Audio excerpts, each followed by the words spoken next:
Today I'm taking you along as I edit one of my photos to discuss my thought process and my workflow inside Lightroom. And because I don't want this to be just another one of these videos where some guy tells you to drag this slider to this percent, I'm mostly gonna narrate what's happening on the screen, as this is a pre-recorded editing session and I do just want to explain my logic and the techniques that I'm using. This photo was taken on a Sony Pocket camera that's around 7 years old, but it does capture a ton of details. And first thing first, I'm gonna start removing the distractions in the shot. On the day that I took the photo, the snow was big but not big enough to cover all the grass, and because I want a clear foreground in the shot, I'm gonna start removing all the grass blades one by one. I'm doing this using the content-aware version of the healing brush inside of Lightroom, so no need to take the photo in Photoshop for the small things. Now the second thing to do is to take the photo to a neutral starting point, and while you might think this photo looks rather neutral, if I bump up the vibrance and the saturation, you're gonna see that it's all blue, and because I'm going for an anime sunset kind of vibe with this edit, it's not something that I wanna have to deal with later on. So right now I'm manually tweaking the white balance in order to get something that's somewhat in the middle, and at the same time I'm going to go with Adobe Neutral as the color profile. What I want is a starting point that's both neutral in terms of colors and that has very little contrast, so I can add mine afterward. Now I'm resetting vibrance and saturation and bringing back some of the details from the highlights and the shadows in order to have as much information available to me as possible.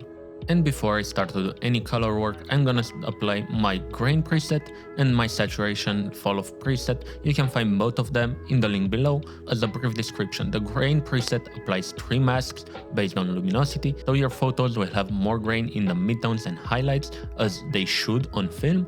And my saturation fall off presets is gonna take care that I don't oversaturate either my highlights or my blacks. And I'm applying them now at the beginning of the edit because I do know that I want them in the end, so why not do the rest of the edits with them already applied to the image, so I have a real-time feedback on how my image will look at the end of the edit. Again, there are links in the description and you're gonna support me to make more videos like this one. Let's get back to the editing. Now that I do have a good starting point for my edit, I'm gonna start using masks in order to direct the viewer's attention where I want it in the frame. First, I'm using a linear gradient on the foreground to darken it so it won't distract that much, and now I'm using a radial gradient around the tree to simulate kind of a vignette that will only affect the sky, because I intersected the radial gradient with a sky mask. Next up, I'm using one more mask in order to bring back the contrast and get more details in the middle section of the photo.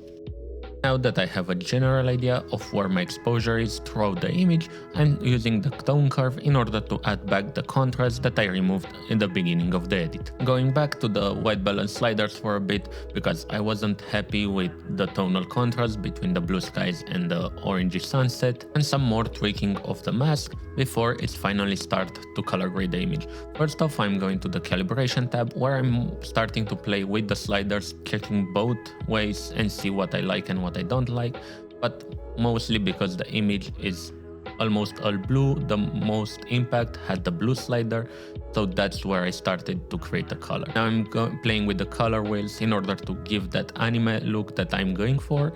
It's gonna be an overall cast that's a bit magenta with orange highlights and also magenta blue tones in the shadow area of the image. Now that I do have some colors, let's go back and play with the masks again in order to create the details and the layering that I want in the final shot. I'm starting with the foreground that I've darkened a bit more, and now I'm tweaking the radial gradient up top because I don't want such a harsh transition between the sky and the foliage of the tree.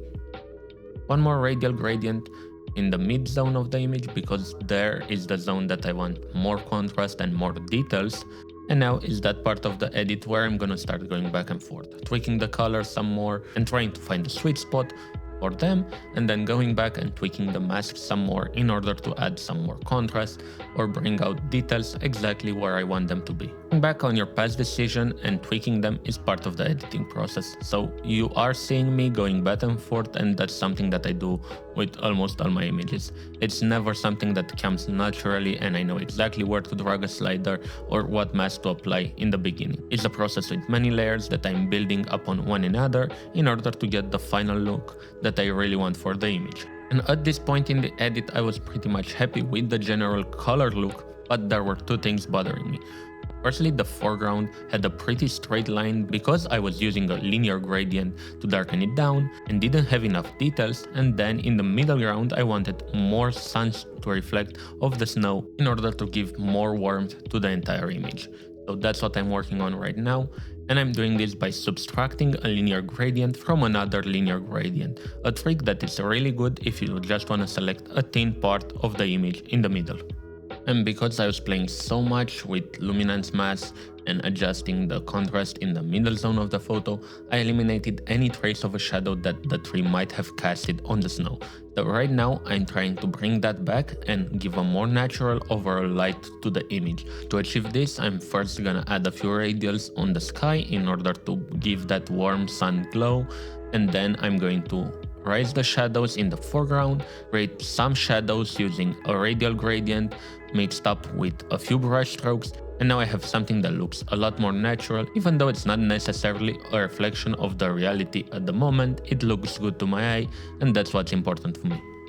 And while I did finish the image for roughly half an hour more, I'm not gonna bore you showing you all the little masking that I've done and all the details, so I'm gonna play it on fast forward while I tell you what I was trying to achieve in the meanwhile. I wanted a nice gradient of colors over the entire image that would start from indigo tones and go to bright orangey tones of the sunset, and then go back to the dark tones on the top of the image. This is called a reflected gradient in the design world, and it's something that you often see used in anime movies. So naturally, at the end of the day, I had around 20 masks on the image, and now let's show you from where I started and how my final image looks like. My goal was to transform this pretty plain winter photo that I took on a very cold day into a colorful shot that you'll see on an anime movie poster, and I hope I did a good job. Here you can see the final color palette that I ended up using, and I really hope you enjoyed this walkthrough and learned something along the way. If you did, drop a like, it helps me a lot, and I'll see you in the next video.